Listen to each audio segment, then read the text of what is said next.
الحمد لله نحمده ونستعينه ونستغفره ونؤمن به ونتوكل عليه ونعوذ بالله من شرور أنفسنا ومن سيئات أعمالنا من يهده الله فلا مضل له ومن يضلله فلا هادي له ونشهد أن سيدنا وسندنا وحبيبنا ومحبوبنا وطبيبنا وطبيب أرواحنا وأولانا ومولانا محمدا عبد الله ورسوله أرسله الله تعالى إلى الخلق بالحق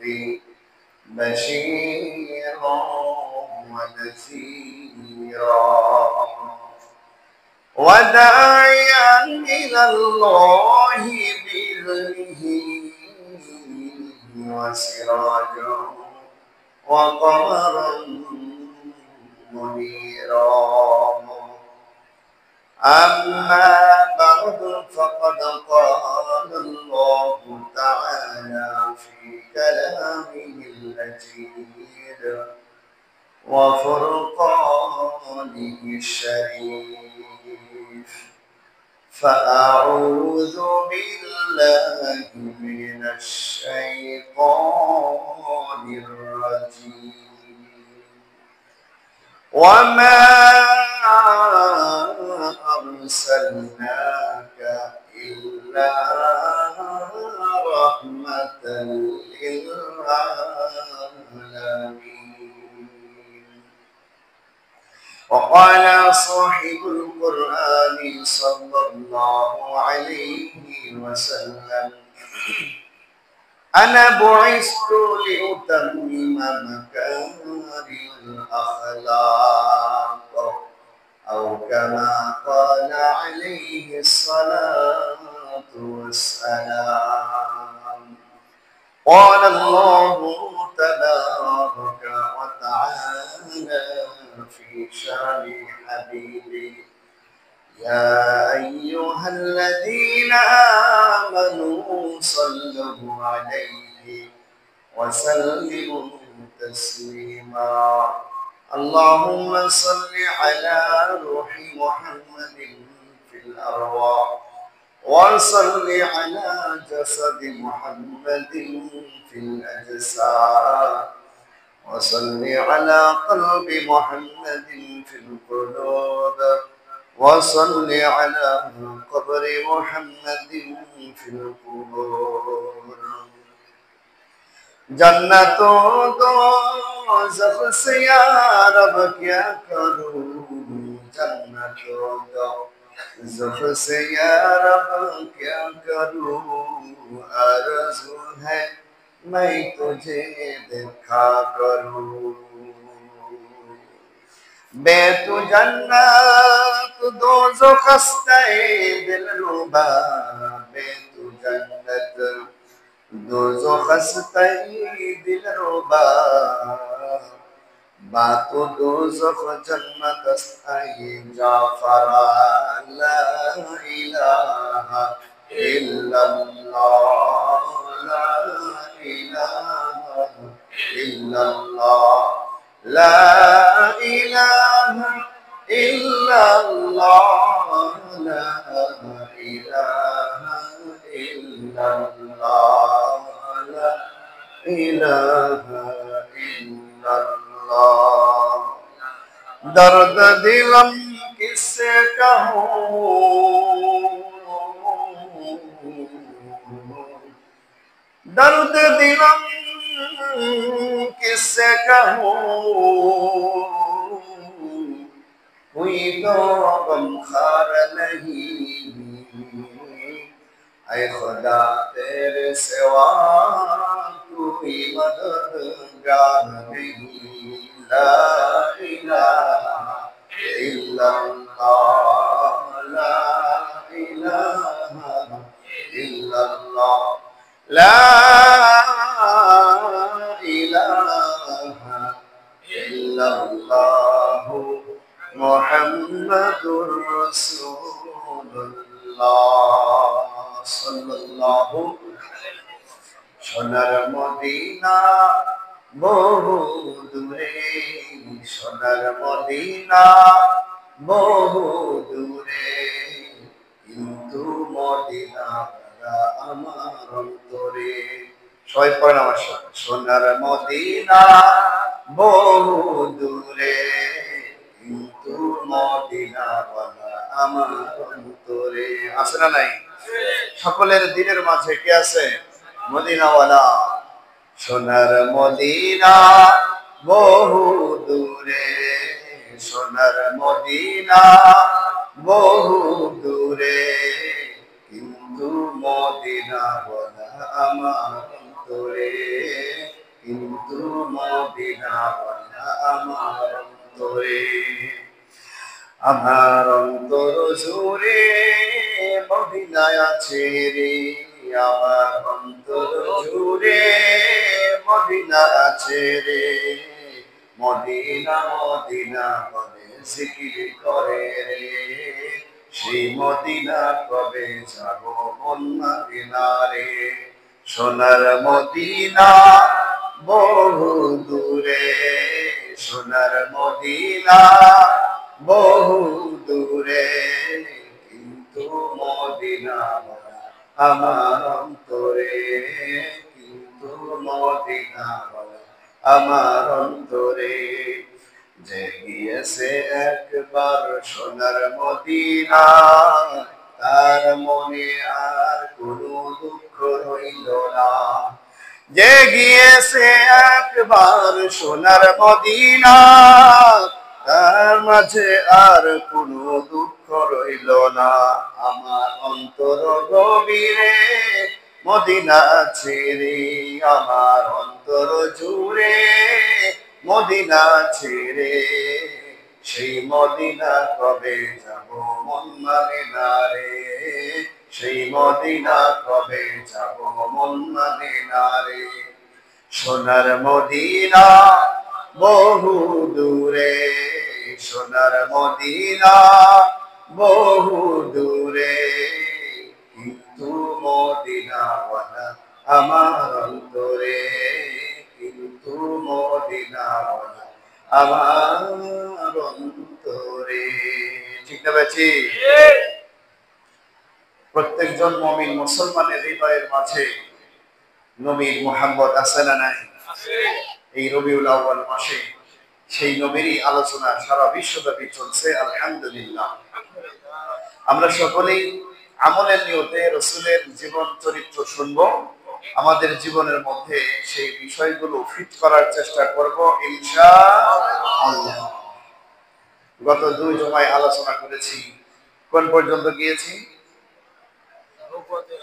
নবীর জন্ম হয়েছে তাশরীফ হয়েছে গত জুমায় জন্ম সংলগ্ন আলোচনা করেছি ইনশাআল্লাহ আজকে আলোচনা করব নবীর জন্ম থেকে নবুয়ত প্রাপ্তি পর্যন্ত এই সময়ের মধ্যে নবীর জন্ম লগ্ন সময় থেকে শুরু করে নবুয়তের আগ পর্যন্ত ইনশাআল্লাহ ওয়া মা তাওফীকি ইল্লা বিল্লাহ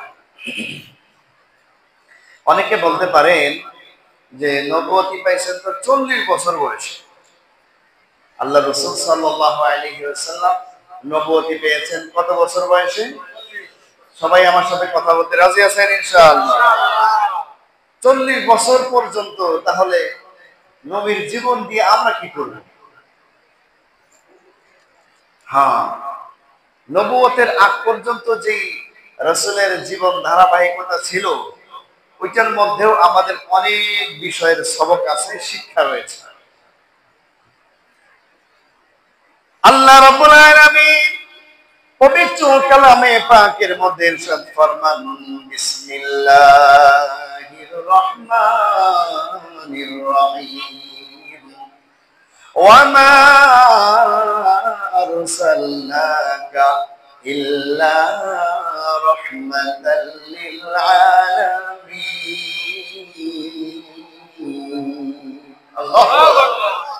আল্লাহ তাআলা বলে, আমি আমার প্রিয় হাবিবকে, আমি আমার প্রিয় রাসূলকে দুনিয়ার জমিনে প্রেরণ করেছি, শুধুমাত্র প্রেরণ করি নাই, রহমত আর বরকত হিসাবে প্রেরণ করেছি। সুবহানাল্লাহ। রহমত, রহমত এবং বরকত হিসাবে আমরা আমাদের প্রিয় রাসূলকে পেয়েছি। এইরকম ঘোষণা আল্লাহ তাআলা আর কোন নবী রাসূলের জন্য দেন নাই। আলহামদুলিল্লাহ। শুধুমাত্র মুমিন মুসলমান আমাদের নবীর কারণে রহমত পাবে, বরকত পাবে এমনটি নয়। কাফের, মুশরিক, বেঈমান তারাও আমাদের নবীর কারণে রহমতের ভাগীদার হয়েছে। শুধু মানব জাতি নয়, শুধু মানুষই নয় যে তারা রহমত পেয়েছে, বরকত পেয়েছে, বরং এই দুনিয়ার নশ্বর পৃথিবীর সকল মাখলুকাতের মধ্যে এই রহমতের তাসির পড়েছে। সুবহানাল্লাহ। গুইসাপ, গুইসাপ চিনেন? গুইসাপ, গুইসাপ পর্যন্ত রাসূলের সাক্ষ্য দিয়েছে। সুবহানাল্লাহ।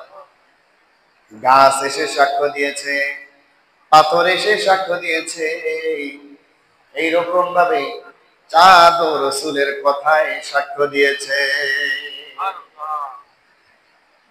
আল্লাহর রাসূল সাল্লাল্লাহু আলাইহি ওয়াসাল্লামের পুরো জীবনটাই মানব জাতির অনুসরণীয়। আল্লাহ রাসূল সাল্লাল্লাহু আলাইহি ওয়াসাল্লাম দুনিয়ার জমিনে যখন ভূমিষ্ঠ হয়ে তাশরীফ আনলেন, দুনিয়ার এই জমিনকে ধন্য করলেন, আমাদেরকে সৌভাগ্যবান বানাইলেন, আমাদেরকে উম্মতে মুহাম্মাদি বানিয়ে দুনিয়ার শুরু থেকে পর্যন্ত যত উম্মত এসেছে সবচাইতে শ্রেষ্ঠ উম্মত হিসেবে আমাদেরকে সম্মানিত করেছেন যেই রাসূল, যেই নবী। এই নবী যখন দুনিয়ার জমিনে আসলেন, কোন রিওয়ায়াত এসেছে 8 দিন, কোন রিওয়ায়াত এসেছে 10 দিন। কয়দিন? 8 দিন আর কয়দিন? 10 দিন। যখন আল্লাহ রাসূলের বয়স হলো, মদিনা মক্কার মধ্যে, আরবের মধ্যে ওই সময় প্রচলন ছিল নিজের সন্তানকে নিজে দুধ পান করাইতো না। সুন্দর পরিবেশ দেখে, সুন্দর পরিবেশ দেখে নিজের সন্তানকে, নিজের সন্তানের প্রতিভা বিকাশ ঘটানোর উদ্দেশ্যে অন্য মহল্লায়, অন্য জায়গায় তাদেরকে প্রেরণ করে ওই বাচ্চাকে 2 বছর, 2.5 বছর, 3 বছর পর্যন্ত লালিত পালিত করার জন্য দেওয়া হতো। বেশিরভাগ সময় তায়েফে দেওয়া হতো, কারণ হলো ওইটা সুন্দর একটা উর্বর জমিন, আলো বাতাস সুন্দর, পরিবেশটাও ঠান্ডা, এই শিশু বাচ্চাদের কষ্ট তেমন হতো না। আমাদের প্রিয় নবীর যখন বয়স 8 দিন বা 10 দিন, তায়েফ থেকে দল বেঁধে মহিলারা তাদের স্বামীকে সাথে নিয়ে, কোন মহিলা একাকী এই মক্কা নগরীতে রওনা হলো। মক্কা নগরীতে দুধের শিশু পায় কিনা তার আশায় তায়েফের অঞ্চল থেকে অনেকগুলো মহিলা একসাথে দল বেঁধে, কেউ উটের উপর সওয়ার হয়ে, কেউ ঘোড়ার উপরে সওয়ার হয়ে, কেউ গাধার উপরে সওয়ার হয়ে মক্কা নগরীর দিকে যাচ্ছে। উদ্দেশ্য হলো মক্কা নগরীতে যদি কোনো দুধের শিশু বাচ্চা পাই, আমি নিয়ে এসে দুধ পান করাবো, আমি নিয়ে এসে তাদেরকে আদব আখলাক শিখাবো। 2 বছর আমি লালন পালন করে যখন তাদের কাছে ফেরত দিব, পয়সাওয়ালা ঘর থেকে যদি আমি শিশুটা আনতে পারি, তাহলে আমি অনেক বেশি টাকা পয়সা পাবো। তায়েফের একটি জামাত, অনেকগুলো মানুষ একসাথে বের হয়ে যাইতেছে মক্কা নগরীর দিকে। সবার সাথে তাল মিলিয়ে চলতে পারছে না। একটি মাত্র উট, জীর্ণ শীর্ণ একটি মাত্র উট, সেই উটের মধ্যে কোনো শক্তি নাই, সে উটের মাঝে কোনো ধরনের দৌড় দেওয়ার মতো শক্তি নাই। ধীরে ধীরে ধীরে ধীরে হাঁটছে। সকল কাফেলার সদস্যগণ সামনে চলে গেল। হালিমাতু সাদিয়া, হালিমাতু সাদিয়া চিনেন তো সকলে? নাম বলার সাথে সাথে সকলেই বুঝতে পেরেছেন হালিমাতু সাদিয়া সে একটি উটের উপর সওয়ার হয়ে মক্কা নগরীতে রওনা হয়েছে। তারা কাফেলার সকল সদস্য তাকে ছেড়ে সামনের দিকে চলে গিয়েছে। হালিমাতু সাদিয়া স্বামী সহ পিছনে পড়ে গেল, আল্লাহর উপরে ভরসা করলো। হালিমাতু সাদিয়া দিনের মাঝে আল্লাহ রাব্বুল আলামিনের উপরে ভরসা করে বলল, ও কাবার মালিক, আমার উষ্টিটা বেশি একটা শক্তিশালী নয়। ও কাবার মালিক, আমার উষ্টিটা অন্য কাফেলার সদস্যদের সাথে তাল মিলিয়ে চলতে পারে না। আমি পিছে পড়ে গেলাম। সবাই গিয়ে ধনী ধনী ঘর থেকে শিশু বাচ্চাদেরকে নিয়ে আসবে, এটাই একমাত্র উদ্দেশ্য।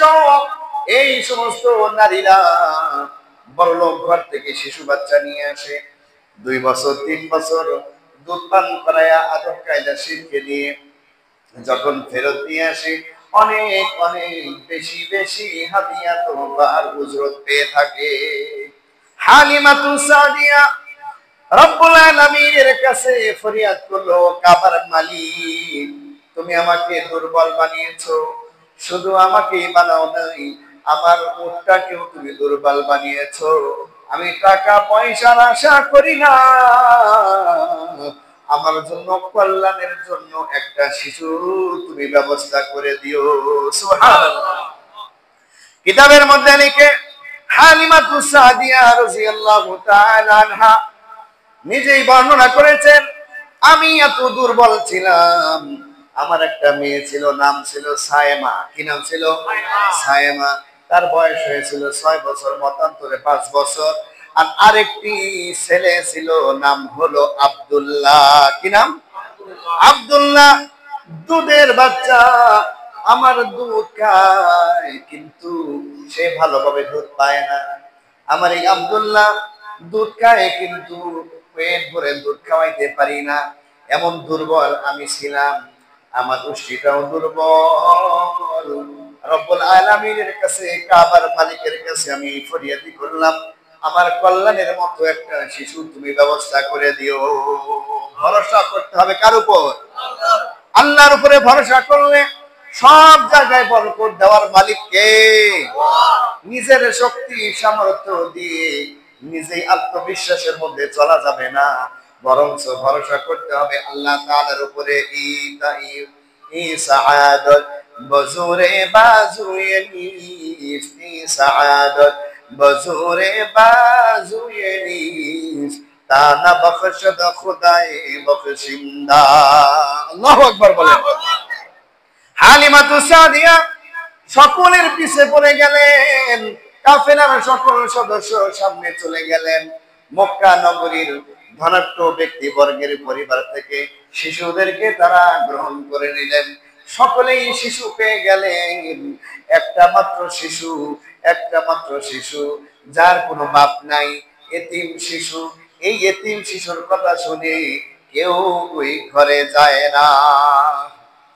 ওই ঘরের মধ্যে যখন শিশুর কথা শোনে, এই কাফেলার সদস্যরা জিজ্ঞেস করে তার বাবা কি করে, তখন সে বলে, আম্মা জান মা আমিনা রাদিয়াল্লাহু তাআলা আনহা বলে, তার তো বাবা নাই, এতিম শিশু। এই কাফেলার সদস্যরা তখন বুঝে নেয়, এতিম শিশুকে যদি আমি লালন পালন করি, তাহলে তো আমি মোটা অঙ্কের টাকা পয়সা পাবো না, হাদিয়া তো পাবো না। এই ভেবে এই এতিম শিশুকে কেউ নিল না। একমাত্র কেবলমাত্র এই শিশুটি ছাড়া সকল শিশুদেরকে তারা নিয়ে শেষ করে ফেললো। সকলেই যখন শিশু পেয়ে গেল, এই কাফেলার সকলেই বলল, চলো আমরা ফিরে যাই। ওই কাফেলার লোক আবারও ফিরে আসতেছে। ফিরে যখন মক্কা নগরী থেকে বের হয়ে আসে, তখন পথিমধ্যে দেখা হয় হালিমাতু সাদিয়ার সাথে। হালিমাতু সাদিয়া মাত্র মক্কার দিকে যাইতেছে। কত পিছে পড়ে গেছে, কত পিছনে পড়ে আছিল। মক্কা নগরীর শিশুদেরকে নিয়ে যখন তারা চলে যায়, তখন হালিমাতু সাদিয়ার সাথে দেখা হয়। হালিমা জিজ্ঞেস করে, আমি কি এখন গিয়ে কোনো শিশু পাবো নাকি? তখন সকলে বলে, হ্যাঁ হ্যাঁ, একটা শিশু আমরা রেখে এসেছি, আমরা কেহ নেই নাই। মনে আছে কোন শিশু? ওই যে এতিম শিশু। এতিমের ঘরে একটা শিশু আছে, যে এই শিশুটি আমরা কেউ নেই, তুমি যদি যাও নিশ্চিত সেই শিশুটি পেয়ে যাবে। হালিমাতু সাদিয়া কাবার রবকে বলে, ও রব্বুল কাবা, আপনি আমাকে সহায়তা করেন, আপনি আমাকে বরকতের ফয়সালা করেন।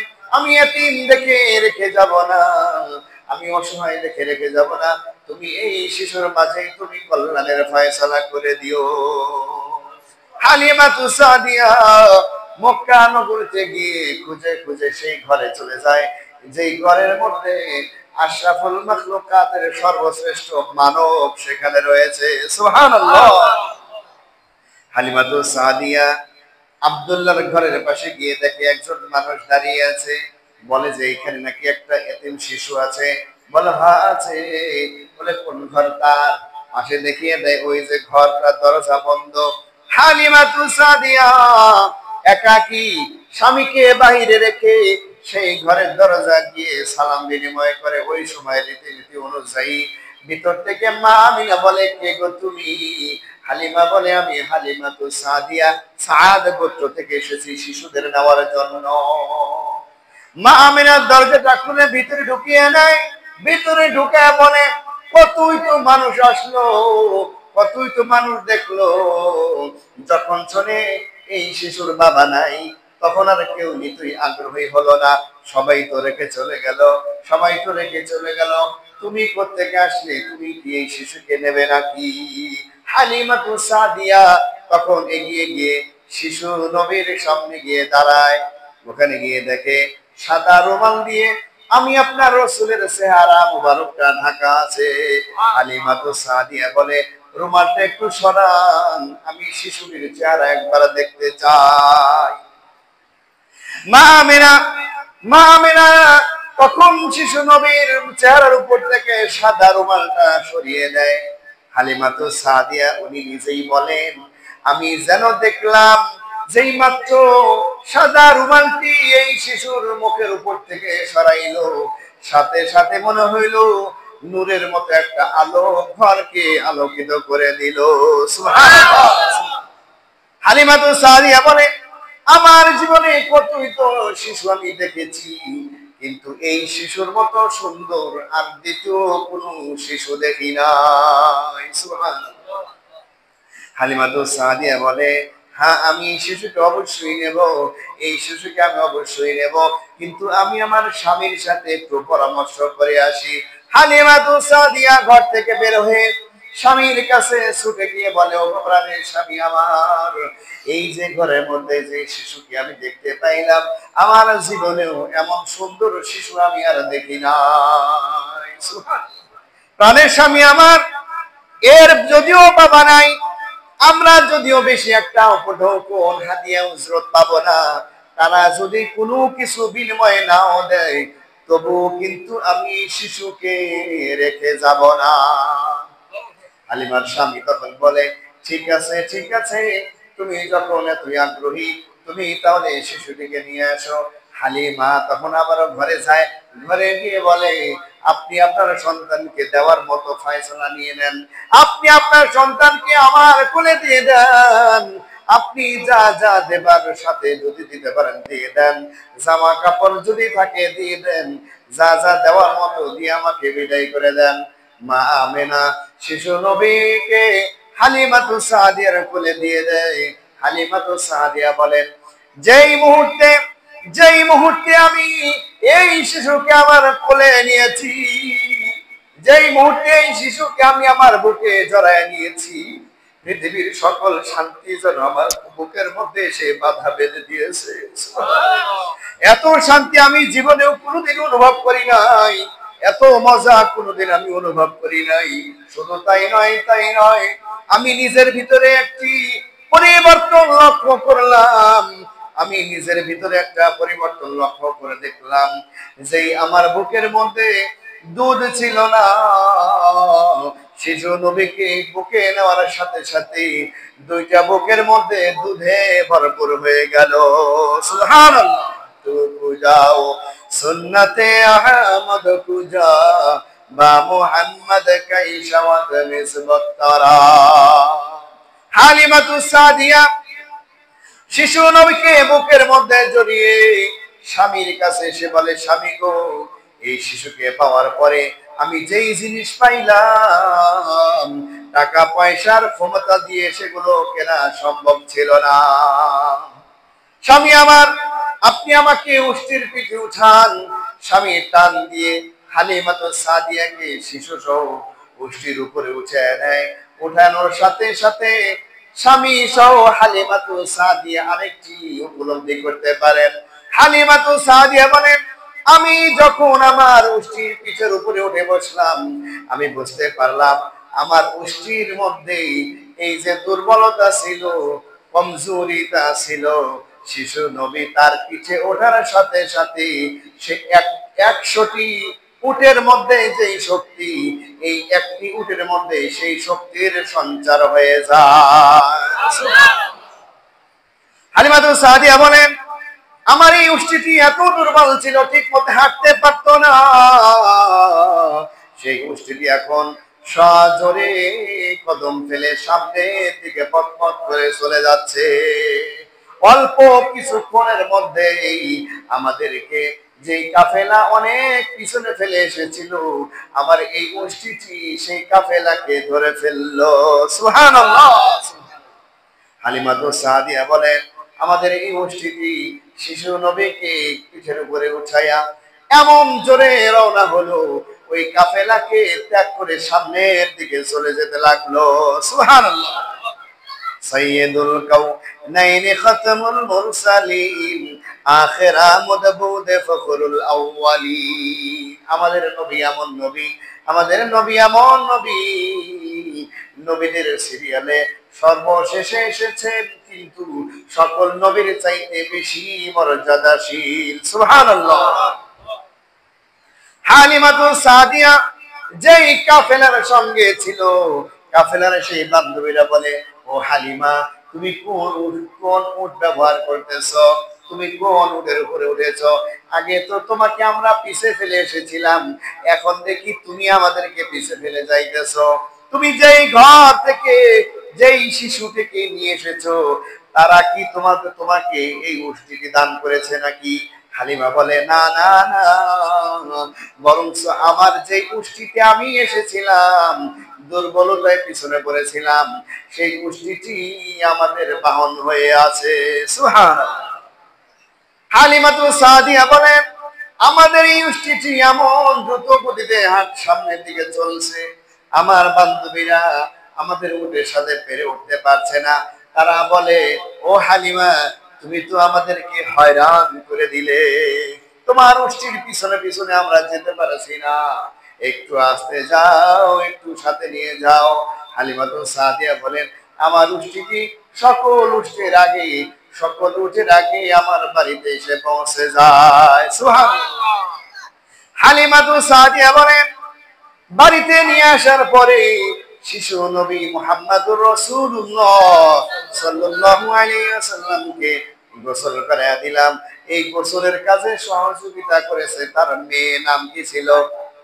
সবাই বলেন, নাম কি ছিল? কিসের ভাইরা বলতে পারে না, কারণ তারা শুরু থেকে শুনে নাই। হালিমাতুস সাদিয়ার একটা মেয়ে ছিল, তার নাম ছিল সায়েমা। কিতাবের মধ্যে লিখেছে, এই সায়েমা শিশু নবীর যতদিন গোসল করা লেগেছে, খাওয়ানো লেগেছে, মায়ের সাথে উনিও সাহায্য করেছে।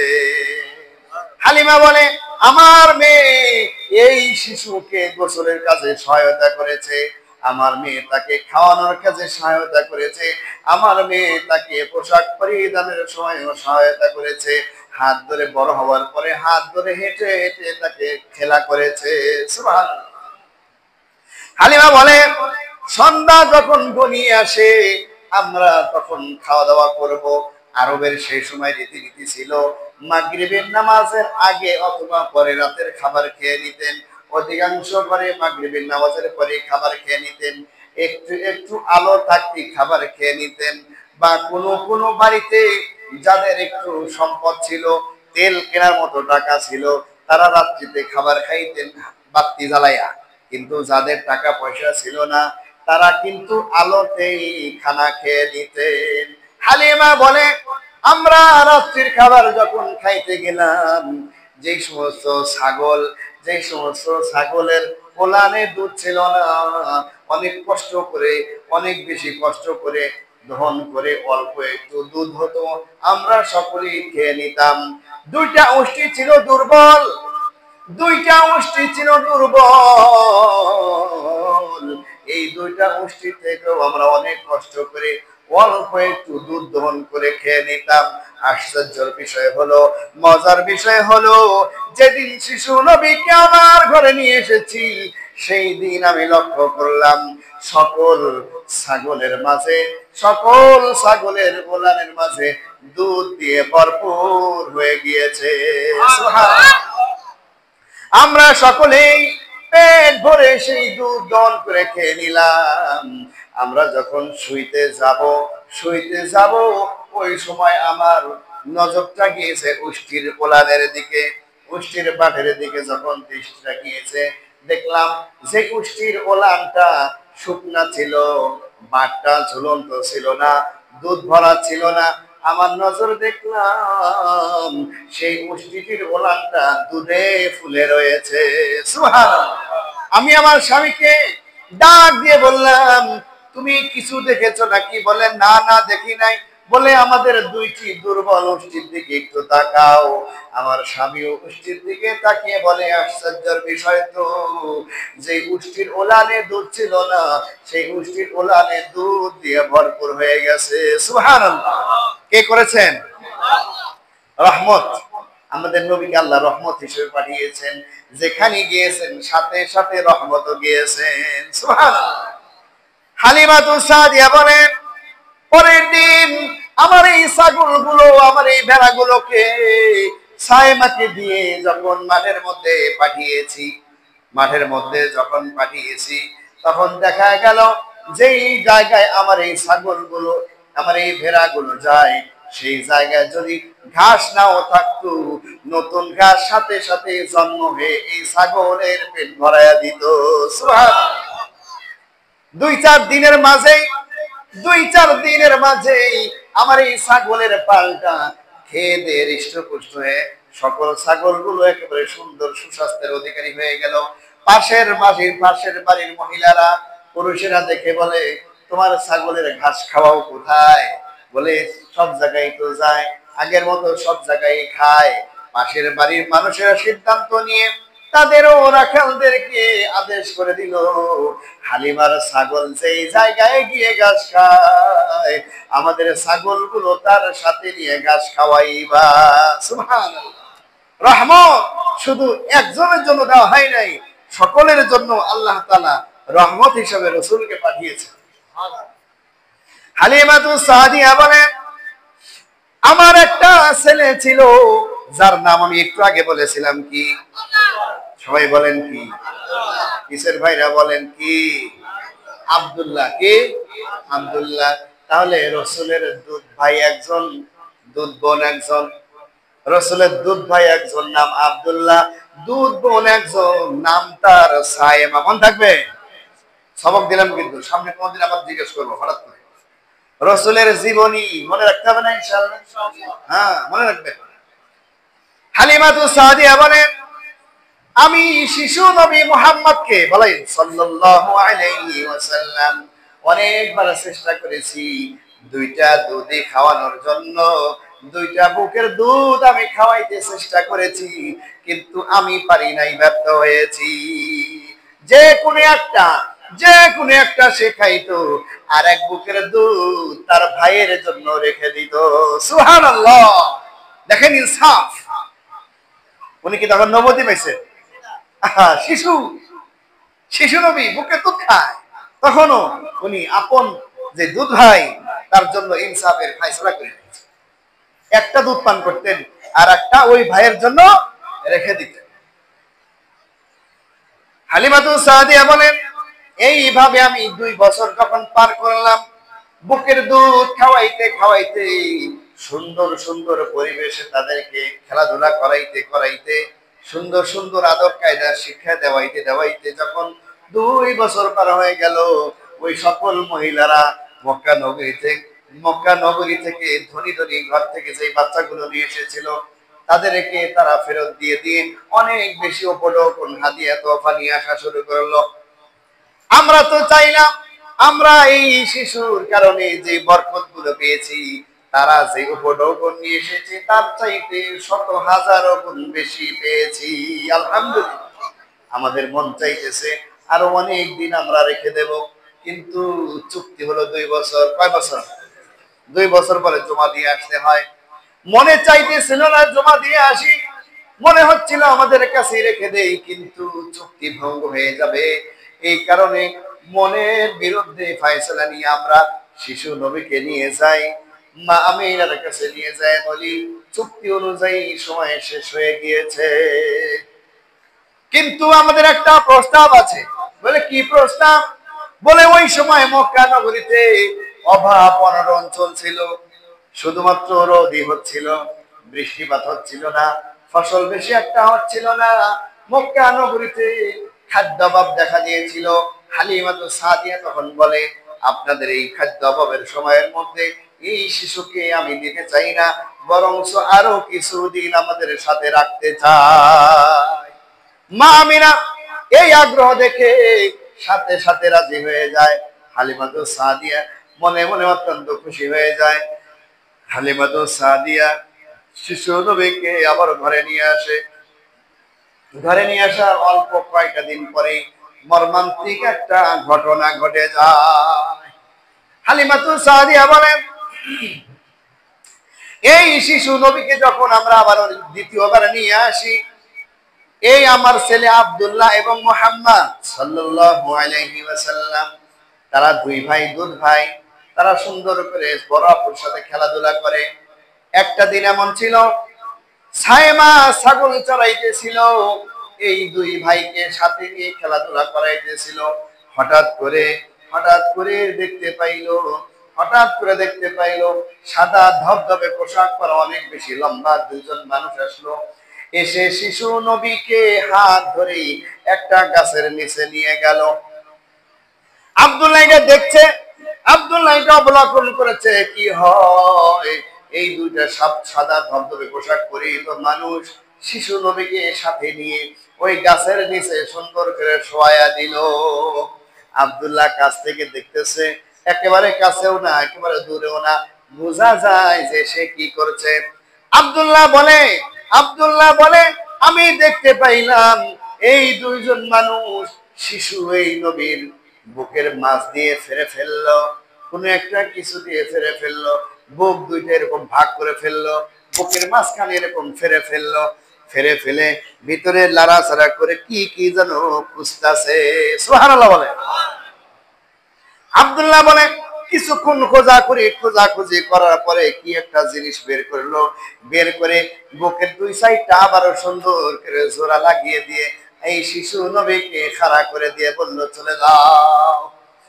আব্দুল্লাহ এই ঘটনাটা নিজের মায়ের কাছে দৌড়ে এসে বলতেছে, আম্মা জান, মর্মান্তিক ঘটনা ঘটে গেল। বলে কি ঘটনা ঘটে গেল? বলে দেখতে পাইলাম আমার দুধ ভাইকে, আমার মক্কার ভাইকে, আমার কুরাইশি ভাইকে দুজন সাদা ধবধবে মানুষ এসে তাকে শোয়া মুখটা ফেরে কি যেন বুকের ভিতর থেকে বের করে নিয়ে আবারও সুন্দর করে তাকে সুস্থ বানিয়ে খাড়া করাইছে। হালিমা সাদিয়া নিজে অনেক বেশি ভয় পেয়ে গেল, স্বামীকে সাথে নিয়ে দৌড়ে গেল। সেই গাছের কাছে গিয়ে দেখে বাস্তবে কি আমাদের নবী ওখানে সুন্দরভাবে দাঁড়িয়ে আছে। হালিমা সাদিয়া জিজ্ঞেস করে, বাবা কি ঘটনা ঘটেছে আমাদেরকে খুলে বলো। শিশু নবী তখন অনেক বেশি ভীত সন্ত্রস্ত হয়ে দাঁড়িয়ে আছে। উনি পুরো ঘটনাটা শোনায় দিলেন। আম্মা জান, দুজন মানুষ এসে আমাকে ধরে এনে শোয়া দেওয়ার পরে বুকটা ফেরে ফেললো, ভিতর থেকে কি যেন বের করলো, তারপরে আবার আমার বুকটা জোড়া লাগিয়ে দিয়ে খাড়া করাইয়া দিল। সুবহানাল্লাহ। হালিমা সাদিয়া ভয় পেয়ে গেলেন। বলে আশ্চর্যের কথা, কি ভয়ানক কথা, এইরকম যদি ঘটে যায় আর যদি তার উপরে নোকসান এসে যায়, আমরা তাহলে কি জবাব দেব? হালিমা সাদিয়া পরের দিনই এই শিশু নবীকে সাথে নিয়ে আবার মক্কা নগরে চলে যায়। মা আমিরার কাছে গিয়ে বলে, আমিনা, তোমার সন্তান আমি অনেক আগ্রহের সাথে নিয়ে গিয়েছিলাম, অনেক মায়া মহাব্বতের কারণে নিয়ে গিয়েছিলাম, কিন্তু তোমার সন্তানের উপরে শয়তানে ভর করে। শয়তানে কি করে? ভর করে। বলে কেমনে বুঝলেন শয়তানে ভর করেছে? বলে গতকাল একটা ঘটনা ঘটেছে। কেমন ঘটনা? পুরা ঘটনার বিস্তারিত ঘটনা যখন বললো, মা আমেনা মুস্কি মুস্কি হাসে, সুবহানাল্লাহ। মা আমেনা বলে এটা শয়তানের সওয়ার হওয়া নয়, এর চাইতে মর্মান্তিক আরো আশ্চর্য ঘটনা আমি দেখেছি। আল্লাহু আকবার। মা আমেনা বলে এই শিশু যখন আমার পেটের মধ্যে আসে তখন থেকে আমি এমন আজীব আজীব ঘটনা যা দেখেছি, এগুলো বললে তুমি তো ভয় পেয়ে যাবে। একটা কথা মনে রাখো, একটা সান্ত্বনার কথা তুমি জেনে রাখো, আমার এই সন্তানের উপরে শয়তানে সওয়ার হতে পারবে না। কারণ এটা আল্লাহ পাকের পক্ষ থেকে বিশেষ একটা মানুষ আল্লাহ তাআলা প্রেরণ করেছে। এর সাথে আরো কত আজীব গরীব ঘটনা ঘটবে, আমাদের কোনো হিসাব নাই। মা আমিনা হালিমাতুস সাদিয়াকে অভয় দিলেন, সাহস দিলেন, ভরসা দিয়ে তাকে যতটুকু সম্ভব হাদিয়া তোফা দেওয়ার চেষ্টা করলেন। হালিমাতুস সাদিয়া বলে হাদিয়া লাগবে না, তোফা লাগবে না, উপঢৌকন লাগবে না, তোমার এই শিশুকে নেওয়ার কারণে আমাদের যেই বরকত হয়েছে সারা মক্কা বিক্রি করে দিলেও এরকম বরকত আর পাওয়া যাবে না। সুবহানাল্লাহ। আসলেই তাই, তাদের পারিবারিক আমূল পরিবর্তন হয়ে গেছে। আমাদের নবী ওনার ঘরে যাওয়ার আগে ওনার ওই তায়েফ এলাকার মধ্যে সাদ গোত্রের মধ্যে সবচাইতে একেবারে দুর্বল পরিবার ছিল। আর আমাদের নবীর ওখানে শিশু নবীর আগমনের বরকতের কারণে সাদ গোত্রের সবচাইতে ধনাঢ্য পরিবার হয়ে গেছে। সুবহানাল্লাহ। কিসের বরকত? নবীর বরকত। সেই নবী আপনি আমার নবী। সেই নবী কার নবী? আপনি আমার নবী, যেই নবীর আগমনই হয়েছে রহমত হিসেবে।